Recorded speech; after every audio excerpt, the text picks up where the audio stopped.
Now, more, ladies and gentlemen, because our government only want to make these problems worse.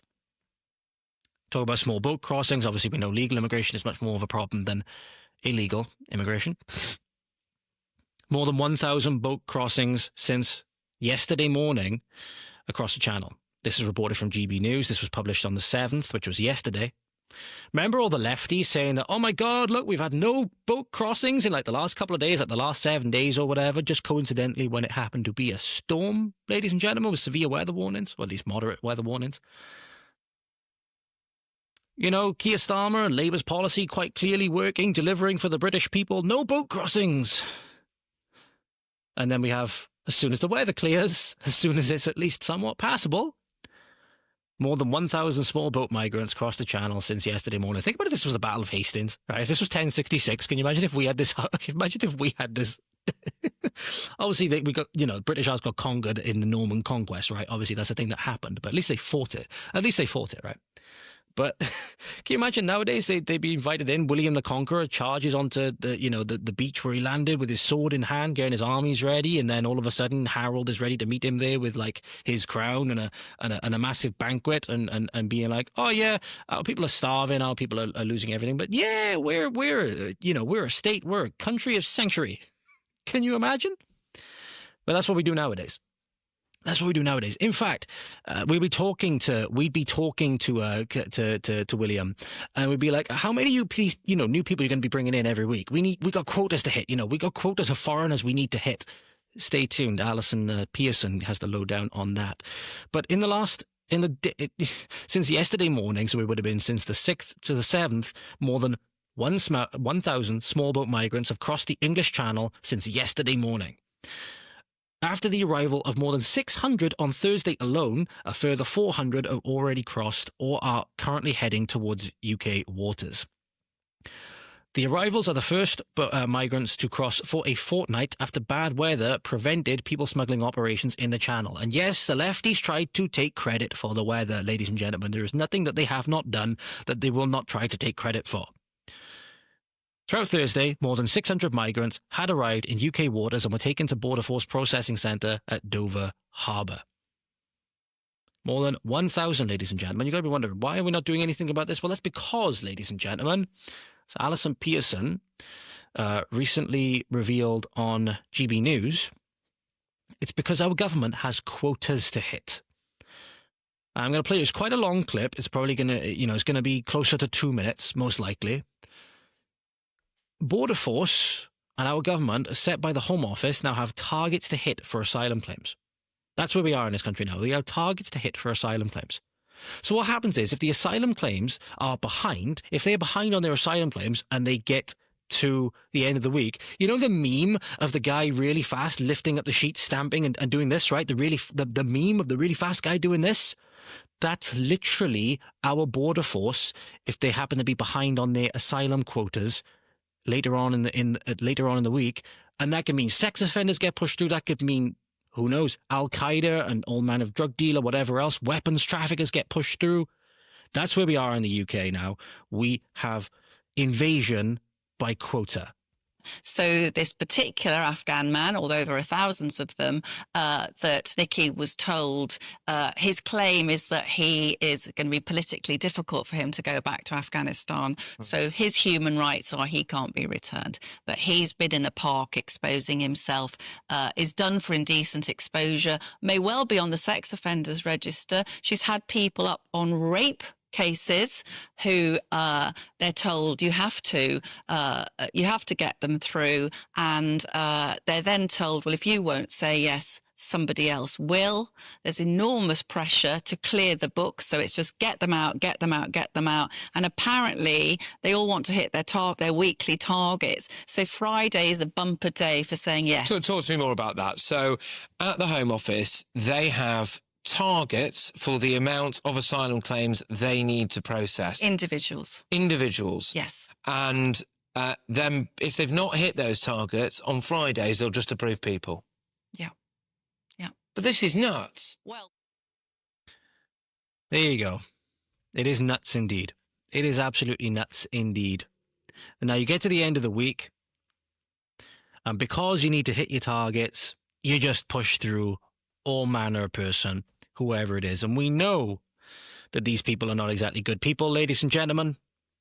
ITV News was over in Calais recently. The guy here that openly bragged about spending 7 years in France, 5 of which were in prison, and that now he's going across on the boat to Britain. Imagine if this was on a Friday and he's just going to get stamped through with no checks and balance whatsoever, purely to hit a quota target.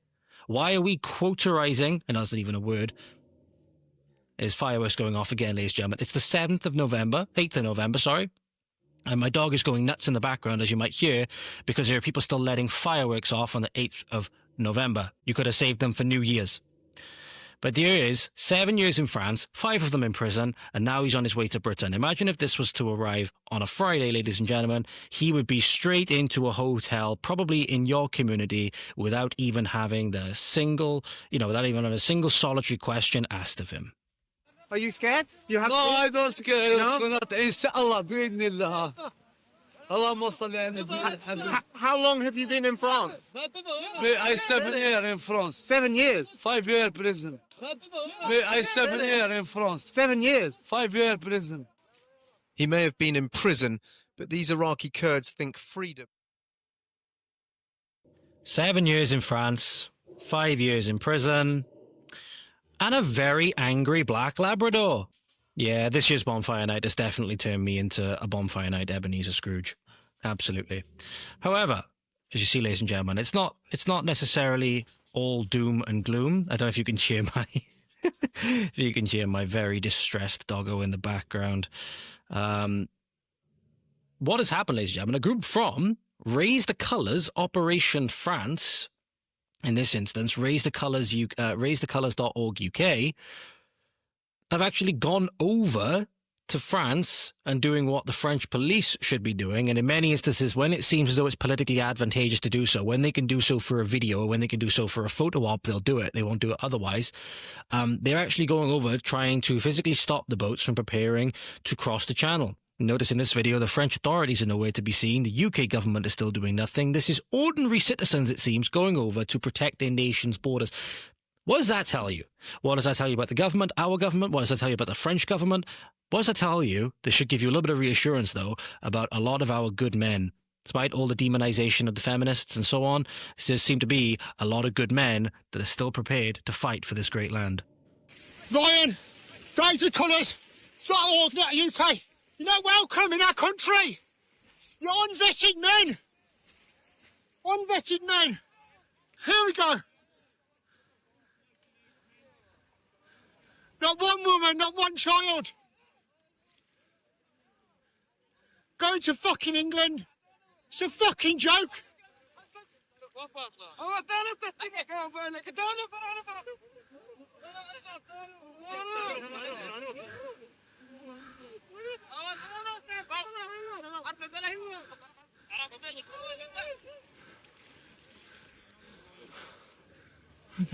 So you can go and check them out. Their social media will be linked in the post down below. All right, I'm gonna start a petition. I don't know if you guys would support it or whatever. I've over the course of this episode, I've changed my mind on 2 things. So, I said earlier in the episode, I was, at the moment staunchly against the death penalty. Well, if they was to be reintroduced for 2 things, namely letting off fireworks on any night other than Bonfire Night and New Year, and also not picking up your dog shit off the floor, because I was walking the dog yesterday and stepped in a bunch of it. As she pulled me into the road, I damn near, I pulled back and to make sure she didn't get run over because the car was coming. And then, as you can imagine, I slipped on something. I was like, oh, I know exactly what I just stepped in. I want to make those capital offences. I've decided. I want to make those capital offences. But, anyway, as you can see, I think it gives us a little bit of reassurance knowing that it's quite clear that the enthusiasm, the knowledge of the threat, and the impetus to go and deal with it, or one of the threats anyway. Think about it, ladies and gentlemen, you can't, I know I've got a little bit of little hair sticking out of my headphones. There we are. You can't deal with the government threats necessarily from the outside of an insurrection. So a lot of the things that are going to have to be dealt with regards to changing policy, changing, the actual politics of the nation is going to have to be done once political power is attained from the inside, right? That's just the reality. But it should, at least threats coming from the outside now that people can, in theory, deal with, that there is a movement building that people are actually going to go and deal with it. And I would imagine as soon as these people come back to Britain, they'll probably be brought in on terrorism charges, right? Obviously, they're quite clearly one of the far-right hooligans and all of this stuff. But it should give us a little bit of reassurance, because people will see this. More men will want to go and do this kind of stuff, right? Certainly, if the call went out, I would be one of the first ones there. So there's definitely an impetus there, ladies and gentlemen. But this is just a very, very small part. This is a very, very small part. Question does remain at this point, how much is to be gained from it? So how much are you gaining from doing this versus how much are you going to lose by being persecuted from the state afterwards, right? Which is a little bit what I was hinting with the Young Bob incident as well, being like, how much are you gaining from going out and trying to debate Muslims versus then when you get thrown in prison and potentially even brought up on terrorism charges later on, as we've seen them doing all of this stuff, right? And quite interesting in regards to that, the Tommy Robinson case, I don't know if you saw, ladies and gentlemen, the whole point of it was he got charged. It was such a mask-off moment. It was what you were promoting, I'll see if I can find the actual thing. It was a very, very telling moment. Right, there we go. I just found it, ladies and gentlemen. You'll find the post linked in itself. I said that it was a very telling admission of pure political persecution, which we've seen in this country, is that GB Politics reported that it was the judge that said in Tommy Robinson's case, quote, "It was actually what you stood for that caused you to be targeted." So that's where I was getting to, is that we're seeing in the UK, it's what you stand for that is getting you targeted. Right, I'm not sure I was going to tie that back to what we were talking about before, but again, weighing up the cost benefit of things, I suppose, especially when you see that it's just the fact of what you were standing for that's causing you to be targeted, and that is, pure admission of political persecution. If you need any more evidence that we have a pure communist judiciary and government, I don't know what more to offer you at this point. I don't know what more to offer you.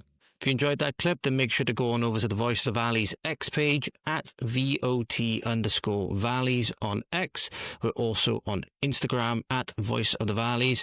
Be sure to like, share, subscribe, comment, all of that good stuff. Thank you so much, and we'll see you again soon. Godspeed.